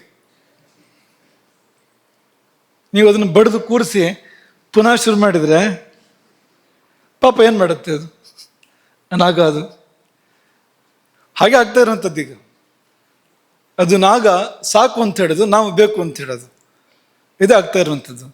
ನೀವು ಎಷ್ಟು ಜನ ತೇಗ್ ಬಂದ ತಕ್ಷಣ ಹೇಳ್ತೀರಿ ಅಂತ, ತೇಗ್ ಬಂದ ಕೂಡಲೇ ನಿಲ್ಲಿಸ್ತೀರಿ ಊಟವನ್ನು ಅಲ್ಲಿಗೆ ನಿಲ್ಲಿಸ್ಬೇಕು. ಯಾವಾಗ ತೇಗು ಬಂತೋ ಊಟವನ್ನು ಅಲ್ಲಿಗೆ ನಿಲ್ಲಿಸ್ಬೇಕು ಅಂತ ಶರೀರ ಹೇಳ್ತಾ ಇರುವಂಥದ್ದು, ಪ್ರಾಣಗಳು ಹೇಳ್ತಾ ಇರುವಂಥದ್ದು. ಈ ಶರೀರದಲ್ಲೊಂದು ವ್ಯವಸ್ಥೆ ಇದೆ, ಅದು ಹೇಳುವಂಥದ್ದು ಅಲ್ವಾ. ತಾನಾಗಿ ಒಂದು ವ್ಯವಸ್ಥೆ ಇದೆ, ಒಂದು ಸೂಚನಾ ವ್ಯವಸ್ಥೆ ಇದೆ, ಎಲ್ಲೊಂದು ಸಾಕು ನಿಲ್ಲಿಸು, ಇನ್ನು ತಗೊಂಡ್ರೆ ಕಷ್ಟ ಆಗತ್ತೆ ಅಂತ. ಒಳಗಿರುವ ಅಲ್ಲಿ ಒಂದು ಜಾಗ ತುಂಬ್ತಾ ಇರೋ ಹಾಗೇನೆ, ಒಳಗಡೆಗೆ ಒಂದು ಮಟ್ಟಕ್ಕೆ ತುಂಬ್ತಾ ಇರೋ ಹಾಗೇನೆ ಅಲ್ಲಿರುವ ಪ್ರಾಣ ಇದೆಯಲ್ಲ, ಗಾಳಿ ಹೊರಗೆ ಬರುತ್ತೆ. ಅದು ಹೊರಗೆ ಬರುವಾಗ ನಿಲ್ಲಿಸಿಯೇ ಬಿಡಬೇಕು, ಮತ್ತೆ ಮುಂದುವರಿಸ್ಬಾರ್ದು ಯಾವುದೇ ಕಾರಣಕ್ಕೂ. ಈ ವ್ಯವಸ್ಥೆಯನ್ನು ಹಾಳು ಮಾಡ್ಕೋಬಾರ್ದು. ನೀವು ತೇಗ ಬಂದ ಮೇಲೆ ಊಟ ಮಾಡ್ತಾ ಇದ್ರೆ ಆಮೇಲೆ ಅದು ಸೂಚನೆ ಕೊಡೋದು ನಿಲ್ಲಿಸುತ್ತೆ. ಅದು ಅಥವಾ ಏನೇನೋ ಯಾವ್ಯಾವಾಗಲೂ ಸೂಚನೆ ಕೊಡುತ್ತೆ, ಸರಿಯಾಗಿ ಕೊಡೋದಿಲ್ಲ. ಆಮೇಲೆ ಅದು ಸರಿಯಾಗಿ ಕೊಡಬೇಕು ಅಂದರೆ ನೀವು ತಗೋಬೇಕು ಅದನ್ನು. ನೀವು ಹಾಡಿದ್ದನ್ನು ಕೇಳ್ತಾ ಇದ್ದರೆ ಹಾಡೋ ಮನಸ್ಸು ಬರುತ್ತೆ, ಹಾಡೋರಿಗೆ. ಮಾತಾಡೋದನ್ನು ಕೇಳ್ತಾ ಇದ್ರೆ ಮಾತಾಡೋ ಮನಸ್ಸು ಬರುತ್ತೆ. ಕೇಳದೆ ಹೋದರೆ ಅವ್ರು ಎಲ್ಲಿ ತನಕ ಮಾತಾಡ್ತಾರೆ, ಎಲ್ಲಿ ತನಕ ಹಾಡ್ತಾರೆ. ಅಥವಾ ಮನೇಲಿ ಹಿರಿಯರು ಬುದ್ಧಿ ಹೇಳ್ತಾ ಇರ್ತಾರೆ, ಮಾಡು ಮಾಡಬೇಡ ಅಂತೆಲ್ಲ. ಕೇಳದೆ ಹೋದ್ರೆ ಎಲ್ಲಿ ತನಕ ಹೇಳ್ತಾರೆ ಅವರು. ಒಂದು ದಿವಸ ನಿಲ್ಲಿಸ್ತಾರೆ, ಏನಾದ್ರು ಮಾಡ್ಕೊ, ನಿನ್ನ ಹಣೆ ಬರ, ನಿನ್ನ ಕರ್ಮ ಇದು ಅದನ್ನೇ ಮಾಡುತ್ತೆ. ನಾಗ ನಿನ್ನ ಕರ್ಮ ಅಂತ ಏನಾದ್ರು ಮಾಡ್ಕೊ, ಹಾಳಾಗಿ ಹೋಗು ಅಂತ. ಶಾಪ ಹಾಕೋದಲ್ಲ ಅದು, ಮುಂದಾಗತ್ತೆ ಅದು ಅಂತ. ಹಾಳಾಗಿ ಹೋಗ್ತಾನೆ ಅವನು. ದೇಹ ಹಾಳಾಗಿ ಹೋಗುತ್ತೆ, ಮನಸ್ಸು ಹಾಳಾಗಿ ಹೋಗುತ್ತೆ ಊಟ ಜಾಸ್ತಿ ಆದಾಗ. ತುಂಬ ದೊಡ್ಡ ದೋಷ ಅದು. ಹಾಗಾಗಿ ಪರ್ಯಾಪ್ತಿಯ ನೈಸರ್ಗಿಕ ಸಂಕೇತ. ಜಠರದಲ್ಲಿ ಜೀರ್ಣಕ್ರಿಯೆ ವೇಳೆ ಉತ್ಪತ್ತಿಯಾಗುವಂಥ ಅನಿಲವನ್ನು ಮೇಲ್ಮುಖವಾಗಿ ಹೊರಹಾಕಿ ಹೊಟ್ಟೆಯ ಒತ್ತಡವನ್ನು ಸಮತೋಲನದಲ್ಲಿಡುವಂಥ ವ್ಯವಸ್ಥೆ ಅದು. ಆ ಒತ್ತಡ ಎಷ್ಟು ಬೇಕೋ ಅಷ್ಟೇ ಇರಬೇಕು. ಹಾಗಾಗಿ ಒಂದು ಕಡೆಯಿಂದ ಅದು, ಇನ್ನೊಂದು ಕಡೆಯಿಂದ ಸೂಚನೆ ಅಂತ, ಸಾಕು ಅಂತ, ಮುಗಿತು ಅಂತ. ಹಾಗಾಗಿ ಇಂಥದ್ದೊಂದು ಅದ್ಭುತ ವ್ಯವಸ್ಥೆ ನಮ್ಮೊಳಗಿದೆ. ನಾವು ಅದನ್ನು ಚೆನ್ನಾಗಿ ಇಟ್ಕೊಳ್ಬೇಕು. ಒಂದೊಂದು ವಿಷಯವೂ ತುಂಬ ಮುಖ್ಯವಾಗಿರುವಂಥದ್ದು. ನಿಮಗೆ ಲಾಲಾ ರಸದ ಬಗ್ಗೆ ಹೇಳಿದ್ವು. ನೀವು ಕಚ್ಚುವಾಗ ಆಗೋದೇನು, ಆಹಾರಕ್ಕೆ ಲಾಲಾರಸ ಸಂಸರ್ಗ ಆಗುತ್ತೆ ಅಲ್ವಾ ಕಚ್ಚುವಾಗ. ಅದನ್ನು ಬೇರೆಯವ್ರಿಗೆ ಕೊಡಬಾರ್ದು. ಯಾಕೆಂದರೆ ಆ ಲಾಲಾರಸ ಅದು ಅಲ್ಲಿಗೆ ಏನು ಬೇಕು, ಆ ದೇಹಕ್ಕೆ ಏನು ಬೇಕೋ ಆ ವ್ಯವಸ್ಥೆ ಹೊತ್ಕೊಂಡು ಬಂದಿದೆ. ಅದು ಅಲ್ಲಿ ಕರ್ಮಗಳು, ಅಲ್ಲಿ ಪುಣ್ಯ ಪಾಪಗಳು, ಅಲ್ಲಿ ಹಿಂದಿನ ಅವಸ್ಥೆಗಳು, ಮುಂದಿನ ಅವಸ್ಥೆಗಳು, ಅಲ್ಲಿ ಏನಾಗಬೇಕು ಅದೆಲ್ಲ ಇಟ್ಕೊಂಡು ಬಂದಿರೋಂಥದ್ದು ಇನ್ನೊಬ್ರಿಗೆ ಅನುಕೂಲ ಆಗೋದಿಲ್ಲ. ಅದು ಇನ್ನೊಬ್ರಿಗೆ ಯಾವ ಕಾರಣಕ್ಕೂ ಅನುಕೂಲ ಆಗೋದಿಲ್ಲ. ಅದು ಹೋದರೆ ತಪ್ಪು ಸಂಕೇತ ಕೊಡುತ್ತೆ ಅದು ಅಂತ, ಆ ಕಡೆಗೆ ಅಂತ. ಲಾಲಾರಸ ಇನ್ನೊಬ್ಬರದ್ದು ಪ್ರವೇಶ ಆದಾಗ ಇದಕ್ಕೆ ಅಪವಾದ ಇದೆ ಈ ನಿಯಮಕ್ಕೆ. ಅದನ್ನು ಹೊರತುಪಡಿಸಿದ್ರೆ ತಪ್ಪು ಸಂಕೇತ ಕೊಡುತ್ತೆ ಅದು. ಆ ಲಾಲಾರಸ ಬಂದು ಅಲ್ಲಿ ಇನ್ನೊಂದು ಲಾಲಾರಸ ಬಂದು ಒಳಗೆ ಪ್ರವೇಶ ಮಾಡ್ತಿರೋ ಹಾಗೇನೆ ಅದು ಮತ್ತೊಂದು ಸಂಕೇತ ಕಳಿಸುತ್ತೆ. ಅದು ಅದಾಗಬಾರ್ದು ಯಾವುದೇ ಕಾರಣಕ್ಕೂ. ಮತ್ತು ಈಗ ಅಗ್ನಿ ಮುಟ್ಟಿದ ಬಿಟ್ಟಿದ್ದಿದೆಯಲ್ಲ, ಅದೆಲ್ಲ ಆಮವೇ. ಅದು ನೀವು ಕಚ್ಚಿ ಬಿಟ್ರಿ ಅಂದರೆ ಅದರ ಅರ್ಥ ಅಗ್ನಿ ಮುಟ್ಟಿ ಬಿಟ್ಟಿದ್ದದು ಅಂತ. ಅದೆಲ್ಲ ಆಮವೇ. ಆಮ ಅಂದರೆ ವಿಷವೇ ಅದು, ಅದೆಲ್ಲ ವಿಷವೇ ಅದು. ಹಾಗಾಗಿ ಅದನ್ನು ಬೇರೆಯವ್ರಿಗೆ ಕೊಡೋ ಕೆಲಸ ಮಾಡಬಾರ್ದು ಯಾವುದೇ ಕಾರಣಕ್ಕೂ. ಎಲ್ಲಿವರಿಗೆ ಅಂದರೆ ಮುಂದಕ್ಕೆ ಆ ಭೋಜನ ವಿಧಿ ಸಮಯದಲ್ಲಿ ನೋಡೋಣ. ಅದನ್ನು ಊಟದ ಮಧ್ಯೆ ಕೂಡ ಕೆಲವು ಸಂಗತಿಗಳನ್ನು ಕಚ್ಚಿ ವಾಪಸ್ ಇಡಬಾರ್ದು. ಕಚ್ಚಿದ್ದನ್ನು ಹಾಗೆ ಮುಂದೆ ಕಳಿಸ್ಬೇಕು ಹೊರತು ಕಚ್ಚಿದ ಮೇಲೆ. ರಾಮಭದ್ರಾಚಾರ್ಯ ಒಂದು ಉದಾಹರಣೆ ಕೊಡ್ತಾ ಇದ್ರು ಅದಕ್ಕೆ. ಶಿಷ್ಟರ ಪಂಕ್ತಿ ಒಂದು, ಅವನು ಉಪ್ಪಿನಕಾಯಿ ಮಿಡಿ ಕಚ್ಚಿದನಂತೆ. ಅವನು ಇಡೋಕೆ ಹೊರಟಿದ್ದಷ್ಟೇ, ಕಚ್ಚಿ ಹಿಡ್ಕೊಂಡಿದ್ದಷ್ಟೇ. ಕೂಡಲೇ ಪಕ್ಕದಲ್ಲಿದ್ದರು ವಿದ್ವಾಂಸರು ಕೇಳಿದ್ರಂತೆ, ಅವರು ತುಂಬ ಆಚಾರವಂತರು, ಯಾರು ನಿನ್ನ ಗುರು, ಯಾರ ಮಗ ನೀನು? ಅದಕ್ಕೆ ಅವನು ಹೇಳಿದಂತೆ, ಅದು ಹೇಳೋದು ಇಲ್ಲ, ಉಪ್ಪಿನಕಾಯಿ ಮಿಡಿಯನ್ನು ಇಡೋದು ಇಲ್ಲ, ಎರಡೂ ಮಾಡೋದಿಲ್ಲ. ಇಟ್ಟರೆ ತಾನೇ ಅದೆಲ್ಲ ವಿಷಯ ಬರೋದು ಅಂತ. ಅವ್ರು ಒಂದು ಸ್ವಲ್ಪ ಕಾಯ್ಬೇಕಾಗಿತ್ತು. ಅವರು ಗಡಿಬಿಡಿ ಮಾಡಿ ಕೇಳಿಬಿಟ್ರು. ಅವ್ನು ಕೇಳಿದ ಕೂಡಲೇ ಉತ್ತರ ಹೇಳಿದಂತೆ, ಇಡೋದು ಇಲ್ಲ ಕೆಳಗಡೆಗೆ, ಗುರು ಯಾರು ತಂದೆ ಯಾರು ಅಂತ ಹೇಳೋದು ಇಲ್ಲ ಅಂತ ಹೇಳಿದ್ನಂತೆ. ಆ ತರಹ ಅಂತ. ಹಾಗಾಗಿ ನಮಗೇ ನಮ್ಮ ಎಂಜಲಾಗತ್ತೆ ಅಂತ, ಅದನ್ನು ಆಮ ಆಗತ್ತೆ ಅದು ಅಂತ. ಅದು ಅಗ್ನಿ, ಅದು ಈ ಬಾಯಿ ಅನ್ನೋದು ಅಗ್ನಿಯ ಸ್ಥಾನವೇ ಹೌದು ಅಂತ. ಖಂಡಿತವಾಗಿ ಅಗ್ನಿ ದೇವತೆಗಳ ಬಾಯಿ ಅಂತ ಕರೀತಾರೆ ಅಗ್ನಿಯನ್ನು. ಅಗ್ನಿಮುಖಾವಿ ದೇವಾಹ ಅನ್ನುವಾಗ ದೇವತೆಗಳ ಬಾಯಿ ಅಗ್ನಿಯ ಸ್ಥಾನವೇ ಹೌದು. ವಾಕ್ ಅನ್ನೋದು ಅಗ್ನಿಯದ್ದೇ ಒಂದು ಅಭಿವ್ಯಕ್ತಿ ಅದು. ಹಾಗಾಗಿ ಒಂದ್ಸಾರಿ ಕಚ್ಚಿದ ಮೇಲೆ ಮತ್ತಿಟ್ರೆ ಅದು ನಮ್ಮ ಎಂಜಲು ನಮಗೆ, ಅಥವಾ ಆಮ ಅನ್ನೋ ದೋಷ ಅದಕ್ಕೆ ಬಂದೇ ಬಿಡುತ್ತೆ ಕೂಡಲೇ. ಮಾಡಬಾರ್ದು ಅದನ್ನು ಅಂತ ಹೇಳ್ತಾರೆ. ಕಚ್ಚಿದ್ರೆ ತಿನ್ನು, ಇಡಬೇಡ ಮತ್ತೆ. ಇದನ್ನೆಲ್ಲ ಯಾರು ಮಾಡ್ತೀರಿ? ಎಷ್ಟು ಮಂದಿ ಮಾಡ್ತಾ ಇದ್ದೀರಿ ಇದನ್ನು? ಮಾಡ್ಬೇಕು. ಇದನ್ನು ಮಾಡಿದರೆ ಸರಿಯಾಗುವಂಥದ್ದು. ಇದಿಷ್ಟೆಲ್ಲ ಕೊಟ್ಟ ಕೊನೆಯಲ್ಲಿ ಒಂದು ಮಾತು ಏನಂದರೆ, ಒಂದು ವಾಕ್ಯ ಹೇಳಿ ಇದನ್ನು ನಿಲ್ಲಿಸೋಣ. ಇಷ್ಟು ಮಾತ್ರ ಅಲ್ಲದೆ ಊಟದಲ್ಲಿ ಉಸಿರಾಟದ ದೊಡ್ಡ ಪಾತ್ರವಿದೆ.